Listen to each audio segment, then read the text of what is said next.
చదవబడినటువంటి వాగ్దానములు దేవుడు మన జీవితంలో అనుదినము నెరవేరుస్తూ సఫలపరుస్తూ మనల్ని క్షేమపరిచి భద్రపరిచి కాపాడుతున్న విధానాన్ని బట్టి మొదటిగా కృతజ్ఞతాస్థుతులు చెల్లించుకుంటూ నేటి దీవెనలతో మనందరినీ దీవించి ఆశీర్వదించునుగాక.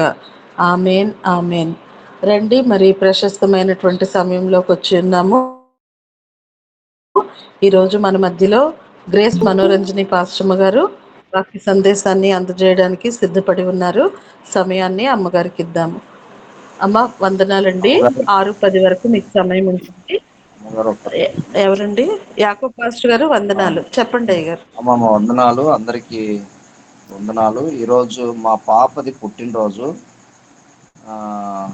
9 సంవత్సరాలు అయిపోయింది, 10వ సంవత్సరం. అందరూ ప్రార్థన చేయండి. పాప పేరు ప్రహర్షిని. ఓకే. ప్రహర్షిని 9 సంవత్సరాలు పూర్తి చేసుకుని 10వ సంవత్సరంలోకి అడుగిడుతున్న శుభ సందర్భము. అందరూ వ్యక్తిగత ప్రార్థనలో కూడా జ్ఞాపకం చేసుకోండి. అందరి తరపున మరి బర్త్డే విషెస్ తెలియజేయండి అయ్యగారు. ఈలోపు మనం వాక్యం విని ముగింపు ప్రార్థనలో పాప కొరకు ప్రార్థన చేద్దాం. వాక్య సందేశాన్ని గ్రేస్ మనోరంజని పాస్టమ్మ గారు అందజేస్తారు. మహోన్నతుడైన ప్రభు నామానికి వేలాది వేల స్తుతులు స్తోత్రాలు చెల్లిస్తుంటున్నాను. చేరువచ్చిన మీ అందరికీ, మరి పాప ప్రహర్షినికి many happy returns of the day. ఆ చిన్న బిడ్డ దేవుని దయందు మనుషుల దయందు అనుదినం వర్ధిల్లుతూ దేవుడు ఆ బిడ్డకు మరి ఒక సంవత్సరం దయాకిరీటంగా ధరింపచేసినందుకు ప్రభుకు స్తుతులు స్తోత్రాలు చెల్లిస్తూ ఆ బిడ్డను నిండుగా దీవించి ఆశీర్వదించాలని ప్రార్థిస్తుంటున్నాను. మరి ఈ సమయంలో మరి దేవుని యొక్క పరిశుద్ధ లేఖనాలు కొంతసేపు ధ్యానిద్దాము. మనం ఒక గొప్ప బలమైన నమ్మకంతో దేవుని సన్నిధికి వచ్చి ఉంటున్నాము. అదేంటంటే ప్రభు నమ్మకమైన వాడని, ఎల్లప్పుడూ మనతో ఉన్నాడని, ఆ తోడు మనతో ఉన్నందుకు మనకు భయము దిగులు బెంగ ఏమి ఉండదని, ఎల్లప్పుడూ వ్యాధులలో కష్టములలో నష్టములలో ఇరుకులలో ఇబ్బందులలో ఎల్లప్పుడూ ప్రభు మనతో ఉంటాడని, ఆయన పిలిస్తే పలికేవాడని, రక్షకుడు సంరక్షకుడు మనతో ఉంటాడని బలమైనటువంటి విశ్వాసం నమ్మకంతో దేవుని నిరీక్షణ కలిగినటువంటి వారమై ఆయన సన్నిధిలో చేరి ఉంటున్నాము. ఈ సందర్భంగా ప్రభు చిన్న స్తుతి చెల్లిద్దాము. జాన్సన్, నీవు నా తోడు ఉన్నావయ్యా పాట పాడగలవమ్మా? పాడుతున్నాం గారు.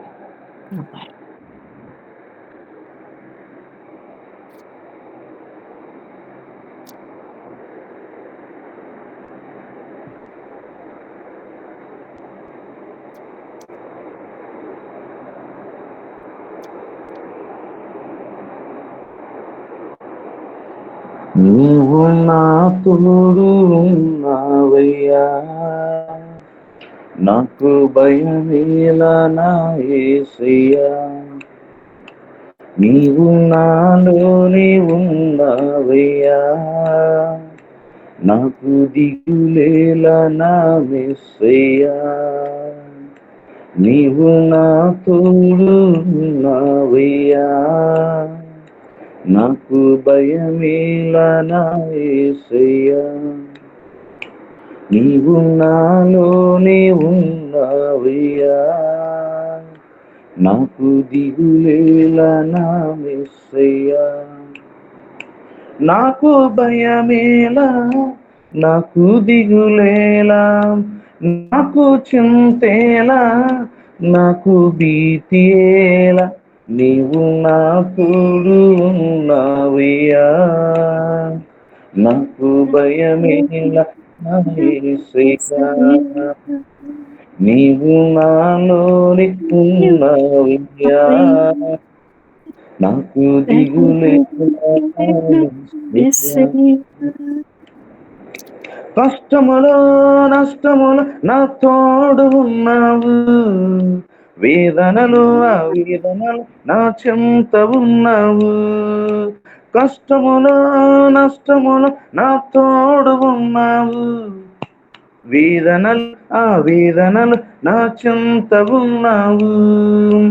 అడిగిని వారికి ఇచ్చేవాడవు, వెతికిని వారికి దొరికేవాడవు. అడిగిని వారికి ఇచ్చేవాడు, వెతికిని వారికి దొరికేవాడు, తట్టిని వారికి తలుపులు తెరిచే దేవుడవు. తట్టిని వారికి తలుపులు తెరిచే దేవుడు. దేవా దేవా నీ స్తోత్రం, దేవా దేవా దేవా నీకే స్తోత్రం, దేవా దేవా నీకే స్తోత్రం. దేవా దేవా నీకే స్తోత్రం. నా తోడు ఉన్నావయ్యా, నాకు భయమేల నీవు నాలోనే ఉన్నావయ్యా, నాకు దిగులేల నా యేసయ్యా. నాకు భయమేలా, నాకు దిగులేలా, నాకు చింతేలా, నాకు భీతియేలా, నీవు నా తోడు ఉన్నావయ్యా, నాకు భయమేలా నీవు నాలోని ఉన్నావయ్యా, నాకు దిగులేల నా మెస్సియా. ప్రభు నామానికి స్తోత్రములు కలిగినాక ఆరాధన జరిపించిన జాన్సన్ కు ప్రభు పేరుతో వందనాలు చెల్లిస్తుంటున్నాను. మరి దేవుని వాక్యంలోనికి రాకముందు చిన్న ప్రార్థన చేసుకొని ముందుకు నడుద్దాము. పరిశుద్ధమైన మా పరలోకపు తండ్రి, అత్యంత శ్రేష్టమైన సమయం మాకు అనుగ్రహించుటను. ఈ సమయంలో మీ పరిశుద్ధ పాదముల చెంత జ్ఞాపకం చేసుకోమని. ఏదో రీసౌండ్ వస్తుందండి.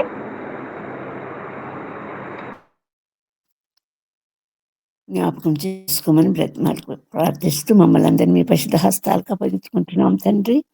మరి మీ పరిశుద్ధ వర్తమానం, మీ పరిశుద్ధమైన మాటలు, జీవం కలిగిన మాటలు మాకు వినిపింపచేసి ఆత్మీయంగా మేము బలపడటానికి కృప చూపి సహాయం చేయమని బ్రతిమాలుకుంటూ చేరి వచ్చిన వారందరినీ బట్టి స్తుతులు స్తోత్రాలు చెల్లిస్తూ మీ దగ్గర హస్తాలకు మమ్మల్ని అప్పగించుకుంటూ ఈ చాటును నన్ను మరుగుపరిచి మరి మీరే మాతో మాట్లాడమని బ్రతిమాలుకుంటూ సమస్త మహిమగంత ప్రభావం మీకు ఆరోపిస్తూ ప్రభువైన యేసుక్రీస్తు పేరిట ప్రార్థించి వేడుకుంటున్నాం తండ్రి. ఆమేన్ ఆమేన్. మరి ఏర్పరచబడినటువంటి లేఖన భాగం చూద్దామండి. ప్రసంగి 11వ అధ్యాయము మొదటి 8 వచనాలలో ఈరోజు మనము ధ్యానించబోయే మాట లేకపోతే వాక్యము 3వ వచనం చదువుకుందాము. ప్రసంగి 11 మొదటి నుంచి 8 వచనాలు. అందులోని ప్రాముఖ్య విషయాలను గురించి ప్రభు మనతో మాట్లాడును గాక. 3వ వచనం చదువుకుందాము. ఎవరైనా చదవండి. ప్రసంగి 11. మేఘములు వర్షముతో నిండి ఉండగా అవి భూమి మీద దాని పోయిను. చాలా మేఘములు వర్షంతో నిండి ఉండగా అవి భూమి మీద దానిపోయిను. సల్మాన్ రాజు రచించినటువంటి ఈ గ్రంథము ప్రసంగి. ఈ సాధారణంగా సందేశాలు ఎప్పుడు కూడా వ్యక్తిగతంగా, ఆత్మీయ సందేశాలు వ్యక్తిగతంగా ఉంటాయి, మరి కుటుంబ పరంగా ఉంటాయి, సంఘపరంగాను ఉంటాయి. ఇక్కడ మనం చూస్తున్నటువంటి పరమజ్ఞాని అయిన సల్మోను ఇస్తున్నటువంటి సందేశము దేవుని వాక్కు చేత, దేవుని మాటల చేత బలపడి ఇస్తున్న సందేశము మరి వ్యక్తిగతమైన సందేశంగా మనం చూస్తుంటున్నాము. ఎందుకంటే నీ ఆహారము నీళ్ళ మీద వేయము అన్నది.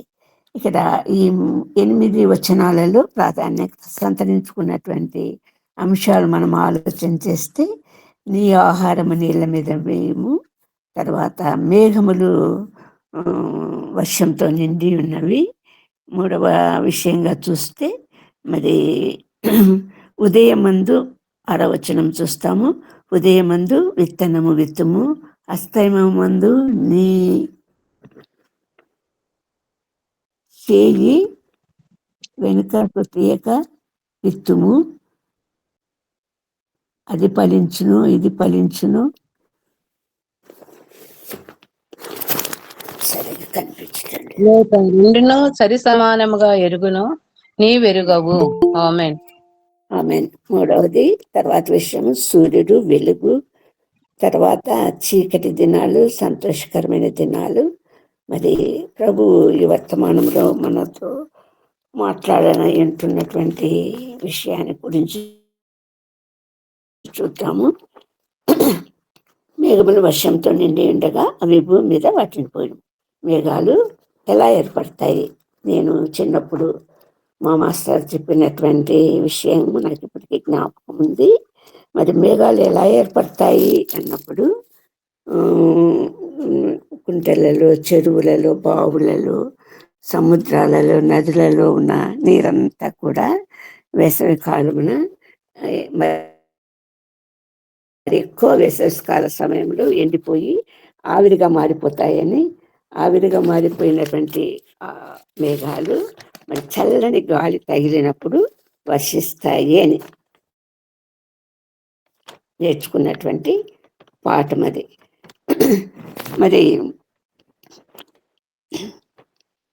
థామస్ న్యూరోమెన్ అనే అతను 1712వ సంవత్సరంలో ఈ ఆవిరిని గురించి, నీరు ఆవిరైపోయే విషయం గురించి మరి పరిశోధన జరిపించాడు.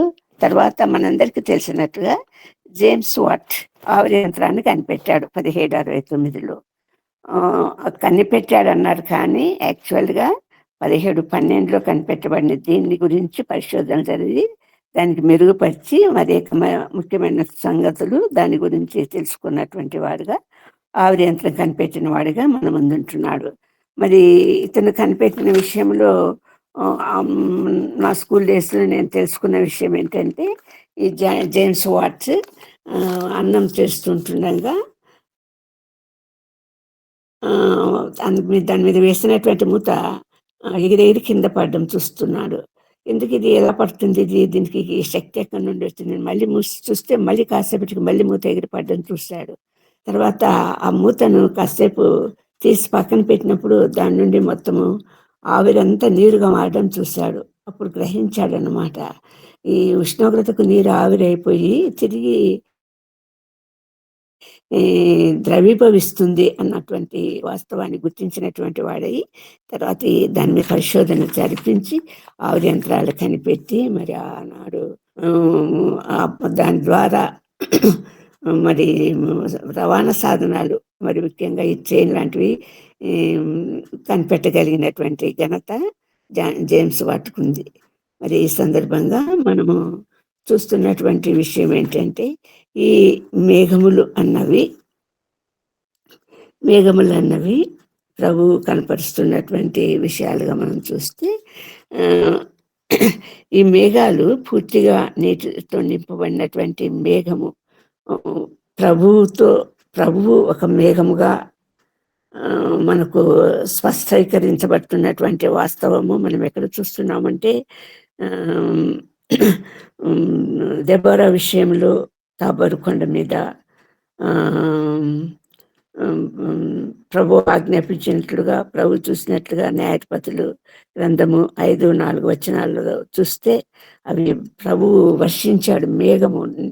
మేఘముతో నిండినటువంటి ప్రభువు వర్షించి అవి జలధారలుగా, ప్రవాహములుగా ప్రవహించి మరి సిస్సేరా, ఇశ్రాయేలీలను మీదకి యుద్ధం వచ్చినటువంటి సిస్సేరా 900 ఇనుప రథాలు కలిగినటువంటి సిస్సేరా యొక్క రథములను తుత్తునీలుగా చేసి ఆ ప్రవాహంలో కొట్టుకుపోజేసి సైన్యాన్ని అంతా కొట్టుకుపోజేసి సిస్సేరాని యాయేలు చేతికి అప్పగించి మరి చంపించినటువంటి విషయము మనకు న్యాయపత్రుల గ్రంథంలో తెలియజేయబడుతుంది. అంటే ప్రభు ఒక మేఘమై వర్షించి గర్జించినటువంటి మేఘాలు మరి వర్షించటం ద్వారా ప్రవాహాలు అతి వేగంగా ప్రవహించి కొండపై నుండి కిందికి ప్రవహించిన మేఘాలు ఆ వర్షం ద్వారా అనేకులు కొట్టుకుపోయినట్లు, మొత్తం సిసెరా సైన్యం అంతా కొట్టుకుపోయినట్లు వ్రాయబడింది. అలాగే ప్రభు అయిన దేవుడు సినాయి కొండ మీద అగ్ని ప్రవాహము అంటూ అక్కడే మనకు అదే న్యాయాధిపతుల 5 వచనములు మనకు కనిపిస్తుంది. అగ్ని ప్రవాహంగా మరి సినాయి పర్వతం మీద మరి ప్రభువు మోసేకు దర్శనమిచ్చినప్పుడు అగ్ని, దీన్ని మనము చక్కగా మనము చూడగలిగినటువంటి రెఫరెన్సెస్ మనం చూస్తే అగ్ని ప్రవాహంగా వచ్చిన న్యాయపత్రాలలో చూస్తుంటున్నాము. నిర్గమకాండము 19-18 వచనములలో చూస్తుంటున్నాము. ద్వితీయోపదేశ కాండము 5:22 వచనంలో కూడా మనం చూస్తుంటున్నాము. యెహోవా పర్వతం మీద అగ్నిగా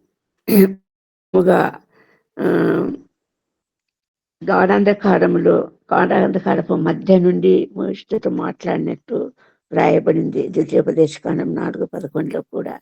అంటే ప్రభు మాట్లాడేటప్పుడు ఆ సినాయి పర్వతం మీద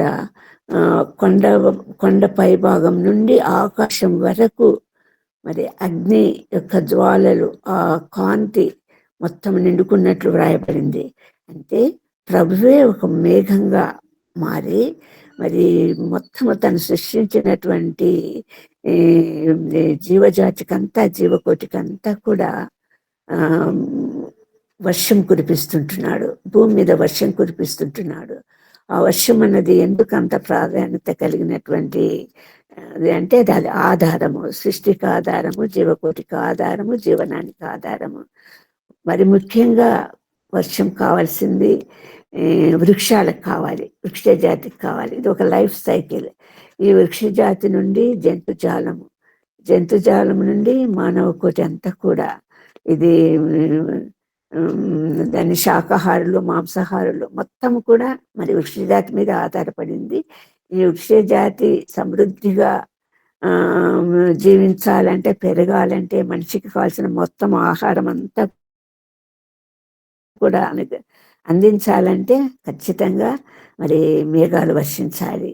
ఆ మేఘాలు రావటం చూసినప్పుడు మనకు ఎంతో సంతోషం, వర్షం వస్తుంది కదా అని. అటువంటి వర్షానికి సూచనగా మెరుపులు, ఉరుములు మనకు కనిపిస్తూ ఉంటాయి. ఎంత ఉరుములు, మెరుపులు వస్తే అంత భయంకరంగా, అంత బ్రహ్మాండమైనటువంటి వర్షం కురుస్తుంది అన్నటువంటి సంతోషం, ఆనందం మనకు కలుగుతుంటుంది. మరి ఇక్కడ ఆ మేఘాన్ని గురించినటువంటి సందర్భంగా ఇక్కడ మనకు తెలియచేయబడినటువంటి వాక్య భాగంలో, ఆ మేఘములు వర్షంతో నిండి ఉండగా భూమి మీద దాన్ని పోయెను. ఆ భూమి మీద దాన్ని పోయటం ద్వారానే కలిగే మేలంతా కలుగుతుంది.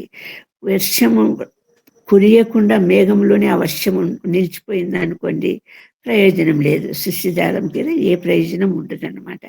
ఖచ్చితంగా నిండిన మేఘాలు వర్షించాలి.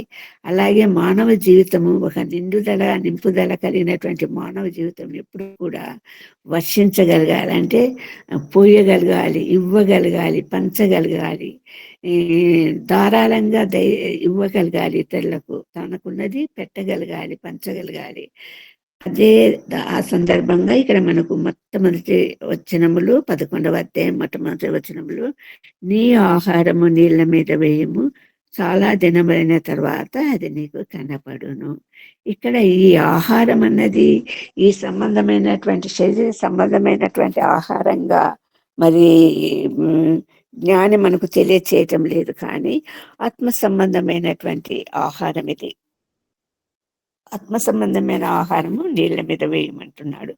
నీళ్ళ మీద వేయటం అంటే ఆత్మ సంబంధమైన ఆహారము మనకందరికీ తెలిసినట్లుగా జీవాహారము, ప్రభువైన యేసు జీవాహారము. మరి ఆయన నోటి నుండి వచ్చి ప్రతి మాట వలన మనుషుడు రొట్టె వలన కాదు జీవించేది, ఆయన నోటి నుండి వచ్చి ప్రతి మాట వలన జీవిస్తాడు అన్నటువంటి పరిశుద్ధ సత్యము ఎరిగి ఉంటున్నది. ఆ వాక్యమే దేవుడే ఉంటున్నాడు. ఆ వాక్యమే మరి శరీరధారిగా మన మధ్య నివసించడం జరిగింది అన్నటువంటి వాస్తవము మనకు తెలిసినటువంటి విషయమే. ఆ విత్తనాలు, ఈ జీవాహారము అన్నప్పుడు వాక్యానికి ప్రభువు మరి ఉపమాన రీతిగా చెప్పింది విత్తనములు వాక్యమనే విత్తనాలు చల్లినప్పుడు మరి ఆ విత్తనాలు ఫలించి మొక్కలు, వృక్షాలు మనకు సంపూర్ణమైన ఆహారమైనటువంటి పళ్ళు, ఫలాలు, కూరగాయలు, ఆకుకూరలు, ధాన్యము సమృద్ధిగా ఇవ్వగలిగింది విత్తనాల ద్వారానే. ఇక్కడ పరిశుద్ధ సత్యము, విత్తనం అనే వాక్యం అన్నది విత్తబడాలి, చల్లబడాలి. నీళ్ళ మీద వేయమంటే జలములు ఉన్న దగ్గర మరి విత్తనాలు చల్లాలి. జలములు లేక, నీళ్ళు లేక విత్తనం అంటూ మొలకెత్తదు. ఆ విత్తనం మనం చల్లేటప్పుడు మరి ప్రభు వాక్యమే సెలవిస్తా ఉంది, అతి జాగ్రత్తగా చల్లాలి, ఇష్టానుసారంగా చల్లకూడదు. రోడ్డు పక్కన, దారి పక్కన, ముళ్ళ కంపలలో, చక్కగా చదును చేయబడని, దున్నబడని పొలాలలో, చుట్టూ కంచె లేని పొలాలలో మనం వేస్తే మరి దాని నుండి వచ్చే ఫలితం చాలా తక్కువగా ఉంటుంది. చాలా నష్టపోవాల్సినటువంటి పరిస్థితి. ఫలించని విత్తనాలు ఎన్నో ఉంటాయి. కొన్ని మొలకెత్తినా కూడా రాలిపోయే దశ. రాళ్ళు చక్కగా ఒక రైతు పొలము పండించాలంటే ఏ ఆశతో పొలం పండించాలనుకుంటాడు? విస్తారంగా పంట రావాలన్న ఆశతోటి. అప్పుడు బాగా దున్నుతాడు, రాళ్ళు అన్నిటివి లేకుండా చేస్తాడు, చదును చేస్తాడు, తర్వాత చుట్టూ కంచె వేసుకుంటాడు. తర్వాతనే దానికి సమృద్ధిగా నీరు ఉందా లేదా అన్న అవకాశం. సాధారణంగా మనం చూస్తుంటున్నట్టు విషయాలు మరి జూన్, జూలై మాసాలలో వర్షాలు మొదలవుతాయి. అప్పుడు రైతులంతా సిద్ధపడతారు. తమ కాడిని తీసుకొని, ఎద్దులను కాడి కట్టుకొని తమ పొలాలకు వెళ్ళటం ఆరంభిస్తారు. అప్పుడు భూమి దున్ని దాన్ని సిద్ధం చేసుకుంటారు. ఇంకా వర్షాలు పడతాయి, సమృద్ధిగా పడేటటువంటి కాలం వచ్చింది కాబట్టి వారు దున్ని సిద్ధం చేసుకుంటారు. అలా నువ్వు సిద్ధపడక నీ ఇష్టానుసారంగా నీ విత్తనాలు చల్లితే మరి దేవుని వాక్యము సెలవిచ్చినట్టు, విత్తనము ఉపమాన రీతిగా సెలవిచ్చినట్లు దారి పక్కన పడితే పక్షులు మింగేస్తాయి, ముళ్ళ పొదలు పడితే అణచి వేస్తాయి, రాతి నీళ్ళలు పడితే వేరు లేనందున లోపలికి ఎదగలేవు. ఇలాంటి ప్రమాదం అంతా కూడా ఉంది. కాబట్టి మరి చక్కగా ఆహారంగా దేవుని యొక్క జీవాహారమైనటువంటి ప్రభు మనము ఆహారంగా పొందాలంటే మన శరీరంలో మన అతి ముఖ్యమైనటువంటి అవయమైనటువంటి హృదయాన్ని అన్ని విధాలా సరి చేసుకోవాలి, దాన్ని మెత్తనపరుచుకోవాలి, దాన్ని కఠినత్వం ఉంటే తీసివేసుకోవాలి, రాతి గుండెను మాంసగుండెగా మార్చుకోవాలి, శిలలా కఠినంగా ఉన్న దాన్ని మాంసగుండెగా మారిపోవాలి. అటువంటి సందర్భంలోనే ప్రభు అనేటటువంటి, లేకపోతే వాక్యం అనేటటువంటి విత్తనము ఆ హృదయంలో ఫలించటానికి వీలవుతుంది. అది నీళ్ళ మీద వేయము అంటే సమృద్ధిగా ఉన్న జలముల ఎదుట మనము మొదటి అధ్యాయంలో చూస్తుంటున్నాను, కీర్తనలు మొదటి అధ్యాయంలో చూస్తుంటున్నాను. ఆకువాడక తన కాలం ముందు ఫలమిచ్చు చెట్టు ఎక్కడ ఉంటుంది? నీటి ఓరన నాటబడితే, నీరు సమృద్ధిగా ఉన్న చోట నాటబడితేనే అది సమృద్ధిగా ఎదుగుతుంది, తగిన కాలం ముందు ఫలాలు ఇస్తుంది. ఇక్కడ ఆత్మీయ సత్యం గురించి ఇక్కడ ప్రభు చెప్తున్నటువంటి వాక్యం ఏంటంటే, సొలొమోను ద్వారా తెలుపుతున్నటువంటి వాస్తవం ఏంటంటే, చాలా దినములైన తర్వాత అది నీకు కనబడును. నీ ఆహారం నీళ్ళ మీద వేయము, చాలా దినములైన తర్వాత అది కనపడుము. అంటే నీ విత్తనం విత్తిన తర్వాత దాని యొక్క ఫలితం అన్నది నీకు చాలా దినములైన తర్వాత కనపడుతుంది. అంటే ఇట్ టేక్స్ టైం. ఆ ఆత్మ ఫలాలు ఫలించటానికి, సమృద్ధిగా ఫలించటానికి మరి సమయం పడుతుంది. ఆత్మ ఫలాలు అన్నటివి మరి ఒక ఫలం అన్నది మంచిని కలుగచేసేది, జీవాన్ని కలుగచేసేది, ఆరోగ్యాన్ని కలుగచేసేది.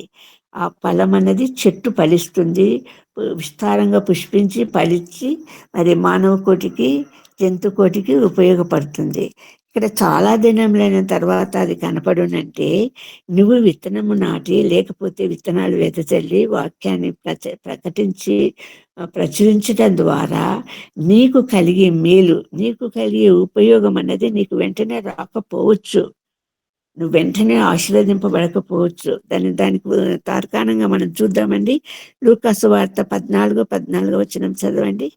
లూకాసు వార్త 14 చాలా ఉన్నాయి, కానీ మనము అన్ని రెఫరెన్సెస్ చూసుకోవటానికి చాలా టైం చాలదు.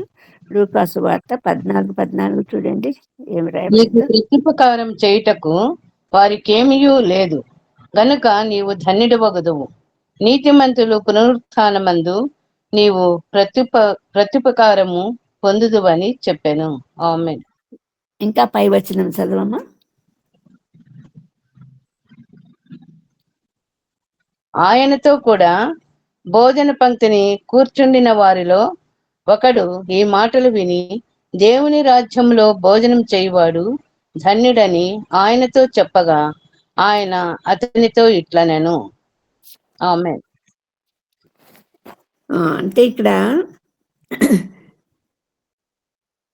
పునరుత్థానమందు కనపడుతుంది ఆ ప్రతిఫలము. అంటే నువ్వు తీర్పు తీర్చబడే సమయం, నువ్వు తిరిగి లేచినప్పుడు ప్రభువుతో కూడా లేపబడేదానికి మరి నీవు చల్లిన విత్తనములు, అంటే నీవు దేవుని యొక్క పరిచర్యలో నువ్వు నాటిన విత్తనము, అంటే వాక్యం అనేటటువంటి దేవుని గురించినటువంటి ప్రకటించిన విధానం, దేవుని గురించి ప్రచురించిన విధానము అన్నది ఆ ఫలితం నీకు ఎప్పుడు దొరుకుతుంది, ఎక్కడ దొరుకుతుంది? పునరుత్థానమందు నీకు ఆ ఫలితం కనపడుతుంది అంటున్నాడు. ప్రభు చెప్తుంటున్నాడు, నువ్వు శిష్యుడని ఒక గిన్నెడు చన్నీళ్ళు ఇస్తే ఆ గిన్నెడు చన్నీళ్ళు ఇచ్చినటువంటి ఆ ఫలితము నువ్వు పోగొట్టుకోవు అంటాడు. దేవునికి చేసినటువంటి చిన్న పని అయినా పెద్ద పని అయినా అది గొప్ప ప్రతిఫలం ఇస్తుంది. దేవుని మనం ఉపకారం పొందుతాము. మత్తయి సువార్త 20వ అధ్యాయంలో రాయబడినట్లుగా తీర్పు తీర్చడానికి ప్రభు కూర్చున్నప్పుడు కుడివైపు గొర్రెలు ఎడమవైపు మేకలు ఉన్నప్పుడు కుడివైపు వారిని చూసి ఆశీర్వదింపబడిన వారులారా అంటాడు ప్రభు. ఎందుకు ఆశీర్వదించబడినాడు? ఎప్పుడో చేశాడంట. ఏమే చేశాడు? ఆకలి ఉన్న వారికి ఆహారం పెట్టాడంట. ఎప్పుడు చేశాడు? రోగులను దర్శించాడు, చెరసాలలో ఉన్న వారిని దర్శించాడు, మరి వారిని ధైర్యపరిచాడు. ఇలాగా చేసిన ప్రతి ఉపకారాన్ని బట్టి దేవుని సంబంధంగా దేవుడు పోలి నడుచుకున్నటువంటి విధానంలో చేసినటువంటి ఉపకారాన్ని బట్టి తప్పకుండా ప్రతిఫలం పొందుతారు. అదే ఇక్కడ చెప్తుంటున్నాడు. చాలా దినములైన తర్వాత అది నీకు కనపడును. 7 8 భాగము పంచిపెట్టుము భూమి మీద. అది చాలు మనకు. 7 8 భాగము పంచిపెట్టుము అంటే విస్తారంగా వచ్చినటువంటి పంట, ఆత్మ పంట, లేకపోతే ఆత్మ వరములు, దేవుడు నీకు ఇచ్చిన తలాంతులు ఏదైనా కూడా ప్రభువు నిమిత్తము, ప్రభు సాక్ష్యము నిమిత్తము, ప్రభువు గొప్ప చేయటం నిమిత్తము, ప్రభును ప్రకటించటం నిమిత్తము నువ్వు చేసినటువంటి గొప్ప శ్రమ, ఆ కష్టం అన్నది అనేకులకు పంచిపెట్టబడాలి. అంటే దాని విస్తారంగా నీకు ధనమే ఉందనుకోండి, ఆ ధనం అన్నది నువ్వు దాన్ని సమకూర్చుకొని లేకపోతే దాన్ని దాచిపెట్టుకొని ఇతరులకు నిష్ప్రయోజనకరంగా ఉండటం వలన నువ్వు ఆశీర్వాదం పొందవు. అది 7 పంచిపెట్టబడడం అంటే అవసరమైన వారందరికీ పంచిపెట్టాలి. అవసరమైన వారికి ఎవరికి అవసరం ఉందో, నీ దగ్గర ఏముందో విస్తారంగా ఆ మేఘాలన్నిటివి వర్షింపాలి, భూమి మీద వర్షింపాలి, పోయబడాలి అందులో నీళ్లు. నీకు ఏమి సమృద్ధిగా ఇచ్చాడు, ఆ సమృద్ధిగా ఇచ్చింది నువ్వు ఇతరులతో పంచుకోగలగాలి. అలా పంచుకున్నప్పుడే దానికి ఒక విశిష్టత ఉంది. దాని యొక్క ప్రభు మేఘంగా వర్షించినటువంటి విధానంలో మొత్తం ఇశ్రాయేలు జనాంగానికి అంతా కూడా ఆ సీనాయి కొండ మీద ఆ అగ్నివర్షము కురిసినప్పుడు, లేకపోతే ఆ మేఘం వర్షించినప్పుడు అది ఒక పవిత్రత కలిగినటువంటి కట్టడలు, నిబంధనలు, నియమాలతో కూడినటువంటి ఒక ధర్మశాస్త్రం అన్నది మోషే ద్వారా ఆ జనులకు ఇశ్రాయేల్ జనానికి ఇవ్వబడటం ద్వారా వారికి ఎక్కడికి మార్గం సుగమం చేయబడింది, పాలితేనెలు ప్రవహించేటటువంటి కనాను దేశానికి చేరటానికి అదొక మార్గంగా చేయబడింది అక్కడ. అలాగే తాబోరు కొండ మీద వర్షము కుమ్మరించటం, మేఘాలు వర్షించడం, ప్రవాహాలుగా మారటం, కొట్టుకుపోవటం అనేది ఎందుకంటే ఇశ్రాయేల్ జనాంగాన్ని రక్షించుకోవటం కోసము ఆ సిసెరా చేతి నుండి వారి కలగ చేయబోయే కీడు నుండి, ఆ యుద్ధము నుండి వీరికి సంపూర్ణ విజయం కలగ చేయటానికి మరి ఆ వర్షించినటువంటి ఆ ప్రవాహాలు ఉపయోగపడ్డాయి. అలాగే మనలో ఉన్నటువంటి ప్రతిదీ కూడా మరి భాగాలుగా పంచిపెట్టబడాలి, ఇతరులతో పంచుకోబడాలి. నీకు ఇచ్చిన ఏ ఆశీర్వాదమైనా, అది ఎటువంటి ఆశీర్వాదమైనా కూడా అది ఇతరులకు ఆశీర్వాదకారకంగా ఉండాలి. ఖచ్చితంగా అది ప్రభు చేస్తాడు. కాకపోతే నువ్వు చేయాల్సింది ఏంటంటే జలముల యొద్ద నువ్వు ఆ విత్తనాలు చల్లాలి సమృద్ధిగా పండటానికి. ఆ జలం అన్నది మరి మనకందరికీ తెలిసినటువంటి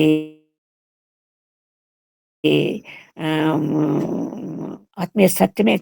అది ప్రభు ఇచ్చేటటువంటి జీవజలం అన్నది మరి దాహము కొననివ్వదు.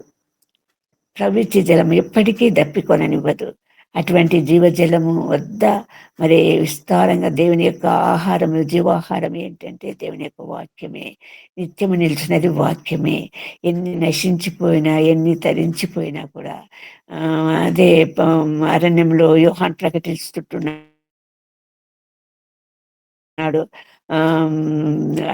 మరి అరణ్యంలో ప్రకటించిన ప్రకటన ద్వారా మరి నిత్యము నిలిచినది ఏమంటున్నాడంటే వాక్యం మాత్రం నిత్యం నిలిచినది అన్నటువంటి వాస్తవికతను మనకు తెలియచేయబడతా ఉంది. కాబట్టి మరి దీనికి సంబంధించినటువంటి మరి కొంత మనకు వివరణ, సంపూర్ణమైనటువంటి వివరణలోకి మనం వెళ్ళాలంటే చూద్దాము. యెషయా గ్రంథము 32వ అధ్యాయము 20వ వచనం చూద్దామండి. యెషయా గ్రంథము 32వ అధ్యాయము 20వ వచనం చూస్తే, సమస్త జనముల యొద్దను విత్తనములు చల్లుచు ఎద్దులను గాడిదలను తిరగనిచ్చు మీరు ధన్యులు. సమస్త జలముల యొద్ద విత్తనములు చల్లుచు అంటే సేద్యం చేయాలి.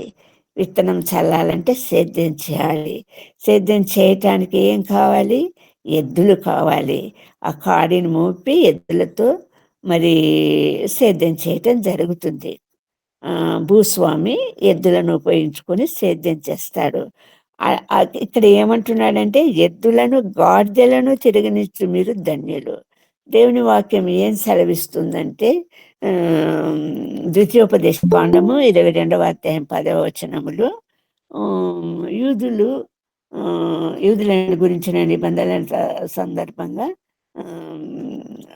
ఎద్దులు గాడిదలను కలిపి సేద్యం చేయరాదు, దున్నరాదు అన్నది ఉంది. కావాలంటే చూడండి, ద్వితీయోపదేశ కాండము 22:10 వచనం చూడండి అమ్మా.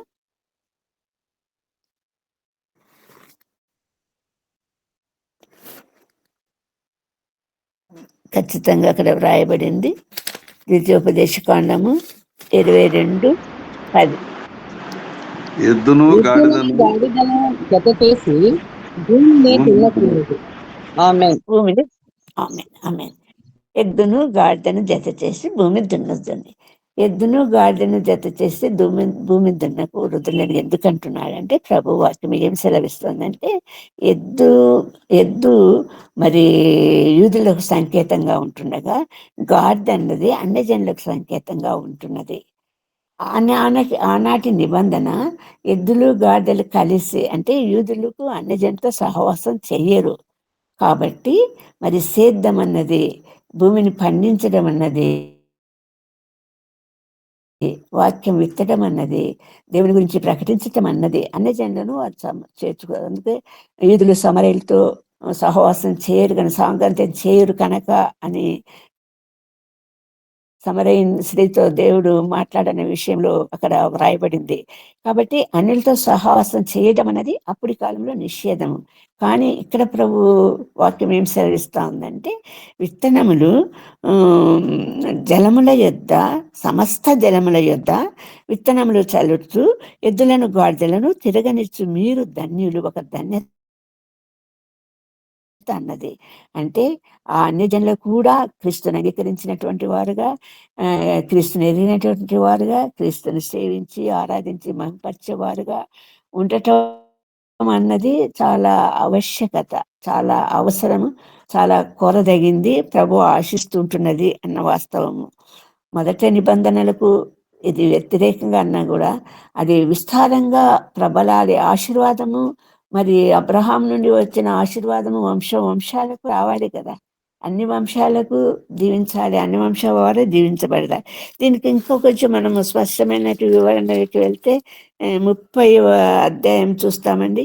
30వ అధ్యాయంలో 30వ అధ్యాయం ప్రారంభంలో అంతా కూడా ఇక్కడ ఏమని వ్రాయబడిందంటే, మొదటి వచనంలోని చూస్తే యెషయా గ్రంథము 30 మొదటి వచనంలోని చూస్తే యెహోవా వాక్కు ఇదే, లోబడని పిల్లలకు శ్రమ అంటూ ఈ మొత్తం అధ్యాయం అంతా కూడా మనం చూసినప్పుడు ఐగుప్తీయులను గురించినటువంటి వాస్తవికతలు ఇక్కడ వ్రాయబడి ఉంటున్నాయి.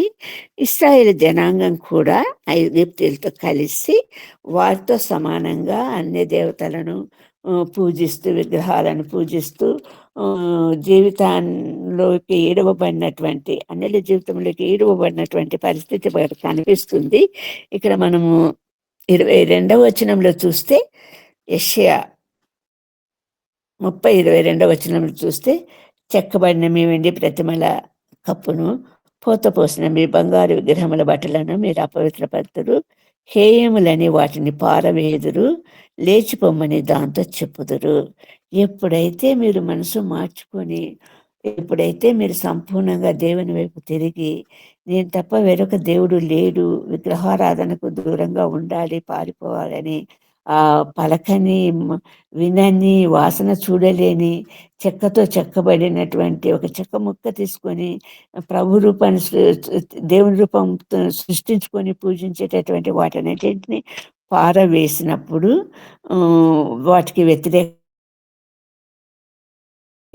ఏర్పరిచినప్పుడు, ప్రభువును సంపూర్ణంగా దేవునిగా అంగీకరించినప్పుడు ఏం జరుగుతుంది అంటున్నాడంటే 23వ వచనంలో చూడండి, నీవు నీ భూమిలో విత్తుటకు నీ గింజలకు కావలసిన వాన ఆయన కురిపించును. అప్పుడు సమృద్ధిగా ఫలింపచేస్తాడు. దేవుని యందు సమృద్ధిగా ఫలించాలి. ఆ దేవతల యందు, విగ్రహాల యందు ఫలించటం కాదు, ఫలించలేవు కూడా. మరి ఇక్కడ ప్రభు అప్పుడు నీ భూమిలో విత్తుటకు నీ గింజలకు కావాల్సిన వాన ఆయన సమృద్ధిగా కురిపిస్తాడు. భూమి రాబడిన ఆహార ద్రవం ఇచ్చును, అది విస్తార సార రసం కలదయుండును. ఆ దినంలో నీ పశు విశాలమైన గడ్డి బిళ్ళలో వేయును. మరి ఇక్కడ అదే మాట చెప్తున్నాడు చూడండి, భూమి సేద్యం చేయు ఎడ్లును, లేత గాడిదలను చేటతోనూ జల్లెడతోనూ జల్లించి ఉప్పుతో కలిసి మేత తినును. సంపూర్ణంగా మనం ఎఫ్ఎస్సీలకు రాసిన పత్రికలో, పౌలు రాసినటువంటి పత్రికలో అక్కడ వ్రాయబడింది ఏంటంటే, పరదేశులు, పరవాసులైనటువంటి అన్యులను గురించి మాట్లాడుతూ పౌలు ఇశ్రాయేల్తో సహపౌరులుగా చేయటానికి మధ్య ఉన్న అడ్డుగోడ అన్నది సమాధానార్థకమైనటువంటి బలి నడిపించటం ద్వారా అడ్డుగోడ తొలగించబడి ఏకమయ్యి ఇప్పుడు ఆ పట్టణ వాస్తవులను, దేవునికి ఆలయమును, ఆయన కొరకు కట్టబడిన కట్టడాలను ఉండటము అన్న లేఖన భాగం మనం చూస్తుంటున్నాము. అంటే దేవుని యొక్క సంపూర్ణమైనటువంటి ఆధిపత్యం అన్నది.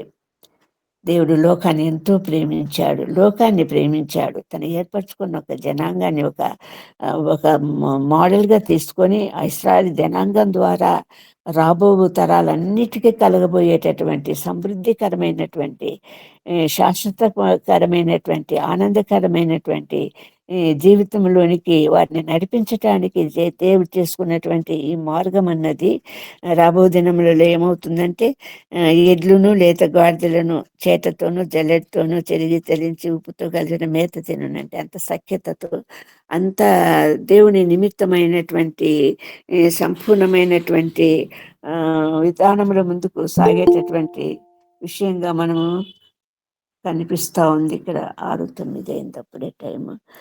మరి అదే వాస్తవికతను 19వ యెషయా గ్రంథం 19వ అధ్యాయము 24వ వచనం నుండి చూస్తే, యెషయా గ్రంథము 19వ అధ్యాయం 24వ వచనం నుండి చూస్తే, సైన్యములకు అధిపతి యెహోవా, నా జనమైన ఐగుప్తులారా, నా చేతుల పని అయిన అష్షూరీయులారా, నా స్వాస్థ్యమైన ఇశ్రాయేలీయులారా, మీరు ఆశీర్వదింపబడుదురని చెప్పి వారిని ఆశీర్వదించును. అదనమున ఐగుప్తీయులను, అష్షూరీయులను, ఇశ్రాయేలీయులను, ఆ 3 జనముల భూమి మీద ఆశీర్వాదకారకమగును. ప్రభు ఇది కోరుకుంటున్నాడు. అన్ని జనులు కూడా ప్రవాహంగా దేవుని సన్నిధికి రావాలని, దేవుని పర్వతం మీద ఆరాధించాలని, ఆయనను మహిమపరచాలని, కొనియాడాలని, మరి పరలోక రాజ్యంకు వారసులు కావాలని, సంపూర్ణటువంటి సహవాసం, దేవుడు ఏ ఉద్దేశంతో, ఏ ప్రణాళికతో ఈ భూమిని నిర్ణయించాడో ఆ ప్రణాళిక అనేది సంపూర్ణంగా నెరవేరాలంటే భూమి మీదనే ఆయత్తపడాలి, భూమి మీదే సిద్ధపాటు జరగాలి, భూమి మీదే సమస్తము నెరవేర్చబడాలి. కాబట్టి ప్రభు అంచెలంచెలుగా చూపిస్తున్నటువంటి ఆ రక్షణ మార్గం అన్నది మనకు దేవుని వాక్యములో స్పష్టంగా కనిపిస్తూ ఉంది. ప్రియులారా, ఈరోజు ప్రభు మనతో మాట్లాడుతున్నది ఏంటంటే, మనం కూడా సంపూర్ణంగా దేవుణ్ణి అంగీకరించిన వారంగా, దేవుని అనుసరించే వారంగా, ఆయనను పోలి నడుచుకున్న వారంగా ఉండాలి అంటే ప్రభు చూపిన మార్గంలోనే నడవాలి, ప్రభు ఆచరించిన విధానంలోనే ముందుకు సాగాలి, ప్రభు చూపిన ప్రేమను చూపించగలగాలి, ప్రభు ఆశించిన విధానంగా మనకి ఆయనకు ఆయాసకరమైన మార్గము ఏదైనా ఉందేమో, ఆయనకు మనకు మధ్య ఆయాసకరమైన మార్గం ఏదైనా ఉందేమో అన్న విషయాన్ని అనుక్షణము పరిశీలించుకుంటూ, ఆయన వాక్యం అనే అర్థంలో మనల్ని మనం సరి చేసుకుంటూ, ఆయనను గురించిన జీవితంలో ముందుకు సాగాలి. నువ్వు తినుము, తాగుము, సంతోషపడుము, చలి కాచుకొనుము అంటూ ఏమీ ఇవ్వకుండానే ఉట్టి మాటల ద్వారా ప్రయోజనము కలగదు. చలి కాచుకోను అంటే కాచుకోవటానికి వీలుగా సమకూర్చాలి. తినుము, తాగుమంటే మరి ఆహారము పెట్టగలగాలి, మరి భోజనము, దాహము తీర్చగలగాలి. మంచి సమరయుని కథలో యేసుక్రీస్తు ప్రభు సాదృశ్యంగా చూపబడినటువంటి దాంట్లో మరి సంపూర్ణంగా దొంగల చేతికి చెక్కి అపవాది చేతిలో నలుగగొట్టబడి మరి చావుకు లోనైనటువంటి స్థితి, ఆత్మీయ స్థితిలో సంపూర్ణంగా జీవించున్నవాడే కానీ మృతుడైతే అన్నటువంటి రీతిలో ఉన్నటువంటి అతనిని మరి ఎలాగా గాయములకు నూనె పోసి, ద్రాక్షారసం పోసి, మరి పుటకుల వానింటికి చేర్చి సంపూర్ణంగా బాధ్యత వహించి విడిపింపవలసిన క్రయదాన్ని విడిపించడానికి సిద్ధపడినటువంటి రీతిగా మరి మన జీవితాలలో కూడా మరి పొరుగువారినే ప్రేమించలేకపోతే ప్రభుని ప్రేమించగలము అన్నటువంటి వాస్తవికత, చేయగలిగినదంతా చేయటం. ఎంతసేపు మన యొక్క బ్యాంక్ బ్యాలెన్స్, పొలాలు కొనటము, విస్తారంగా ఆస్తి సంపాదించుకోవటము, ఇది కాదు క్రీస్తుని నమ్మినటువంటి వారి జీవితాలు. కానీ ప్రస్తుతం లోకరీతిగా చూస్తే మరి క్రీస్తుని అంగీకరించిన వారిని గురించి మనం ఆలోచిస్తే భయంకరమైనటువంటి స్థితిలో ఉన్నటువంటి సంఘాలను మనం చూస్తుంటున్నాము. ఏది కూడా ఆర్థిక సంబంధమైనటువంటి డబ్బు వ్యామోహంలో పడి ఉచితంగా ఇవ్వండి, ఉచితంగా పొందితిరి, మరి మేఘాలాగా వర్షించాలంటే సమృద్ధిగా కాలువలై పారాలేవి, భూమినంతా తడపాలి, విత్తువాని విత్తనము మొలకెత్తే కావాలంటే భూమి తడపాలి, పైన తడిపితే లాభం లేదు. నేల లోపల అది వేరు పెరిగే కొద్దీ దానికి నీరు అందుతూ రావాలి. ఎంత విస్తారమైన జలముల యొద్దనే నాటబడాలి. అలాంటప్పుడే భూమి మనం విత్తనం ఫలిస్తుంది. కాబట్టి మరి మనం అలాంటి చర్యలు, లేకపోతే ప్రభు ఎలాగా మేఘములను వర్షించి విస్తారంగా జలాన్ని ఇస్తుంటున్నాడో అలాగే ప్రభువును పోలి నడుచుకున్న మనం కూడా మనకిచ్చిన ప్రతి తలాంతు కూడా, ప్రతి భాగ్యం కూడా, ప్రతి సౌభాగ్యం కూడా ఇతరులకు పంచిపెట్టాలి. నాబాలు దావీదు నుండి అంత పొందినటువంటి లాభాన్ని విస్మరించాడు, మర్చిపోయాడు. తనకు సమృద్ధిగా ఉంది, సమృద్ధిగా ఉన్నా కూడా మరి ఏం చేస్తుంటున్నాడు? వారి అవసరం వచ్చి దావీదు వర్తమానం పంపితే ఎవరా దావీదు అంటూ నిష్ఠురంగా మాట్లాడి, నా ఆహారము నాది, నా జనులకు కాక వేరే వాళ్ళకి పంచిపెడతానని మరి వ్యతిరేకించినటువంటి నాబాలుకు పట్టిన గతి మన అందరికీ తెలుసు. మరి విస్తారంగా ఇవ్వబడినప్పుడు విస్తారంగా ప్రభుకు అర్పించగలగాలి. ఆ విస్తారంగా పండిన పంటను కొట్లలో కూర్చుకొని మరి నా ప్రాణమా తినుము, తాగుము, సుఖించుము అంటూ మరి సంతోషపడుతున్నటువంటి అతని గురించి మరి దేవుని వాక్యం ఏం సెలవిస్తుంది? అయ్యో అయ్యో పిచ్చోడా, ఈరోజే నీ ప్రాణం తీసుకునేటట్లయితే నువ్వు ఏం చేస్తావు అన్నటువంటి మన దినాలు మనకు తెలియవు, కానీ ప్రభువుకు తెలుసు. మనము తల్లి గర్భంలో నిర్మింపబడక మునిపి ఆయన మన దినాలని లెక్కించుంటున్నాడు.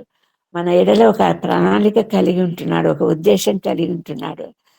ఆయన మన ఎడలో ఉన్న ఆయన చిత్తం ఏంటో మనం తెలుసుకోగలిగినటువంటి ఆత్మీయ స్థితిలోనికి రావాలంటే ఆత్మీయంగా బహుగా ఫలించాలి. బహుగా ఫలించటం అంటే ఆ ఫలాలు అందరికీ అందచే. ఒక చెట్టు ఫలం అన్నది ఫలించినప్పుడు అది ఎంతో మంది అది ఆ పళ్ళు ఆహారంగా అవుతాయి. మరి ఏవైనా కూడా చెట్టు నుండి వచ్చేది అనేకులకు ఆహారం అవుతాయి. పూర్తి జీవకోటికి అంతా కూడా ఆహారం అవుతాయి, డైరెక్ట్గా కానీ ఇండైరెక్ట్గా కానీ. మరి అలాగే మన జీవితాలు కూడా ఫలించే జీవితాలుగా, అనేకులకు ఆహారము పంచిపెట్టేవారిగా. అది ఆహారం అంటే ఆత్మీయ ఆహారమై ఉండాలి, దేవుని వాక్యమై ఉండాలి. ఆ వాక్యం అన్నది మరి అనేకులకు పంచిపెట్టాడు. వాక్యం అంటే వాక్యం చెప్పడం అనేది కాదు, మనం నడుచుకునే విధానము, మాట్లాడే తీరు, ప్రవర్తించే విధానము, మిస్లే తీరు, లేకపోతే ఆలోచించే విధానము, ప్రతిదీ కూడా ఆయన దృష్టికి అంగీకారం లాగాలి.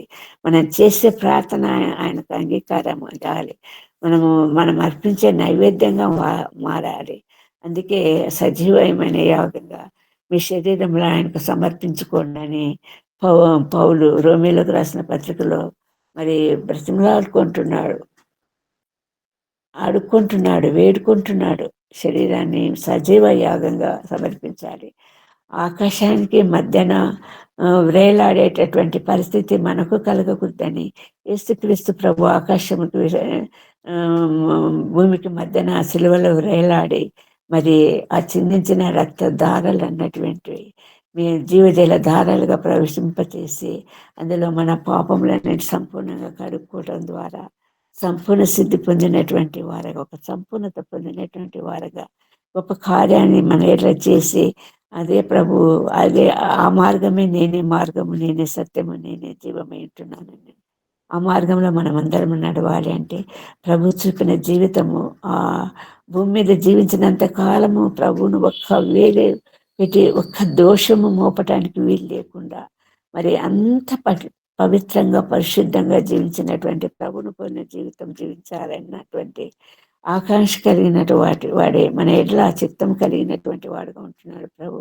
ఆ ఉద్దేశం కలిగినటువంటి వాడుగా ఉంటున్నట్టు ప్రభుకు మనల్ని మనము అప్పగించుకునే స్థితిలోనికి రావటానికి మనందరి ఎడల ప్రభు కృప చూపించి మనం విస్తారంగా ఫలించే వారంగా ఉండాలని ప్రభు ఆశిస్తుంటుండగా, అందు నిమిత్తం ప్రభు మన ఎడల కృపా కనికరంలో సమృద్ధిగా కుమ్మరించిన కాక ఈ కొద్ది వాక్యం దీవించి ఆశీర్వదించిన కాక.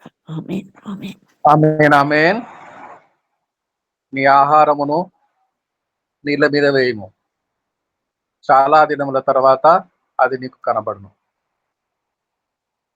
ఏ ఆహారము, ఏ నీళ్లు, చాలా అమూల్యమైన లోతైన సత్యాలు, మర్మాలు మన మధ్య ప్రకటించారు. అమ్మగారు మీకు వందనాలండి. రేస్ మనోరంజనమ్మ వందనాలండి. తండ్రి యాకోబు గారు మార్కాపురం నుండి వారి కుమార్తె పుట్టినరోజు సెలబ్రేషన్ చేసుకుందాము. హ్యాపీ బర్త్డే పాట పాడతారా? కోరస్ పాడతారా? Happy birthday, happy birthday, happy birthday to you, happy